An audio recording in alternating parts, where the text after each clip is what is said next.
Bienvenue à tous sur Afrique Sport pour la matinale du jeudi 10 novembre 2022 que nous débutons avec le Cameroun. Le Cameroun s'est qualifié pour la Coupe du Monde au terme d'une double confrontation épique face à l'Algérie. Les Lions indomptables sont tombés dans un groupe G compliqué où figurent le Brésil, la Serbie et la Suisse qui sera le premier adversaire le 24 novembre. Rigobert Song vient de dévoiler une liste de 26 joueurs pour le Qatar. On y retrouve notamment André Onana, Inter, mais aussi le Nantais Jean-Charles Castelletto, André Franck Zambo Anguissa de Naples, Karl Toko Ekambi de l'OL et bien sûr Vincent Aboubakar qui joue désormais à Al Nasser en Arabie Saoudite. Des Camerounais passons aux Marocains Amin Harit. Depuis son retour cet été, Amin Harit est devenu un élément important de l'effectif d'Igor Tudor. Pourtant, le technicien croate n'était pas totalement convaincu par l'international marocain. Toutefois, quand Pablo Longoria lui a proposé le nom d'Amin Harit, Igor Tudor n'était pas forcément totalement emballé. C'est en tout cas ce qu'a fait comprendre Pablo Longoria lors d'une interview accordée à Foot Mercato.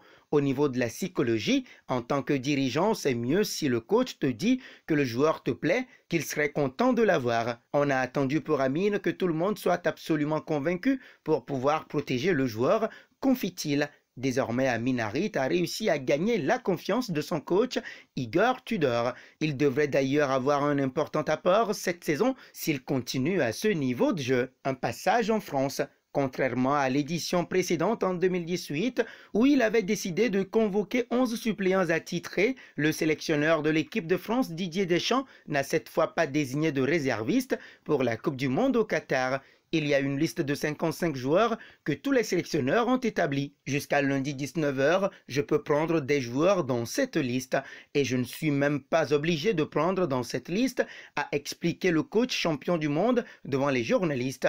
Une décision surprenante. Filons en Angleterre. Leader de la Premier League, Arsenal quitte déjà la League Cup. Avec un 11 privé de la plupart de ses habituels titulaires, au coup d'envoi, les Gunners de Mikel Arteta ont concédé une défaite à domicile face à Brighton 1-3 ce mercredi en 16e de finale. Pourtant, Nketiah 20e avait donné l'avantage au club londonien. Mais les Seagulls ont égalisé sur un penalty de l'ex-Gunner, Welbeck 27e. Puis, Mitoma 58e et Lamptey 71e ont offert la qualification à l'actuel 6e du championnat d'Angleterre. Dans le même temps, Tottenham s'est fait sortir par Nottingham Forest 0-2. Malgré la présence de Kane, Perisic, Højbjerg, Bissouma ou encore l'Anglais dans le 11 de départ, concocté par Antonio Conte, les Spurs se sont inclinés sur des buts de Lodi 50e et Lingard 57e sans montrer grand-chose face à une équipe réduite à 10 après l'expulsion de Mangala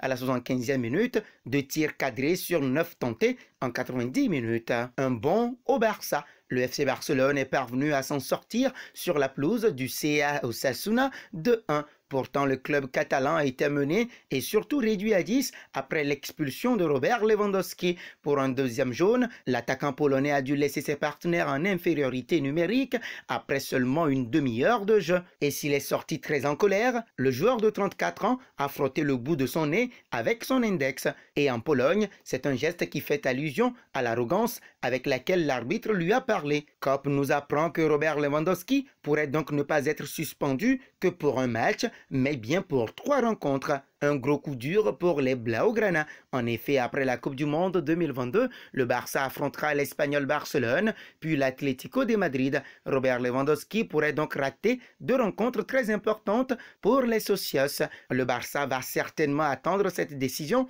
avec impatience.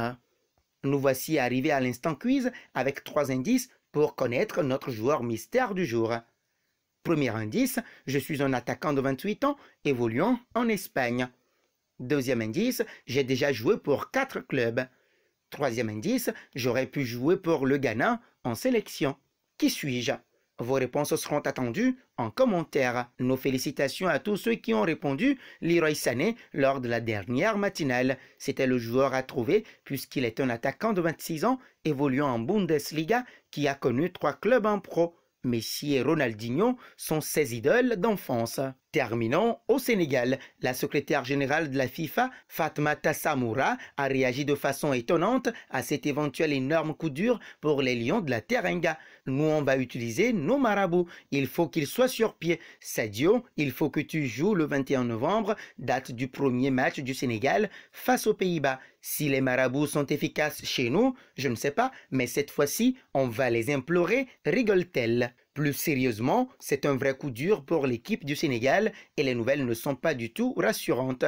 Tout ce qu'on peut souhaiter, c'est qu'il se rétablisse le plus vite possible. S'il rate le premier match et qu'il fait son retour pour les deux autres matchs de poule, ça serait une bonne chose, avance-t-elle. On espère un miracle car il faut qu'il soit là. Une Coupe du Monde sans Sadio Mané, ça serait une grande déception pour les fans sénégalais et plus généralement les fans africains, termine Fatmata Samoura. Et nous arrivons au terme de cette matinale que nous bouclons avec la question du jour.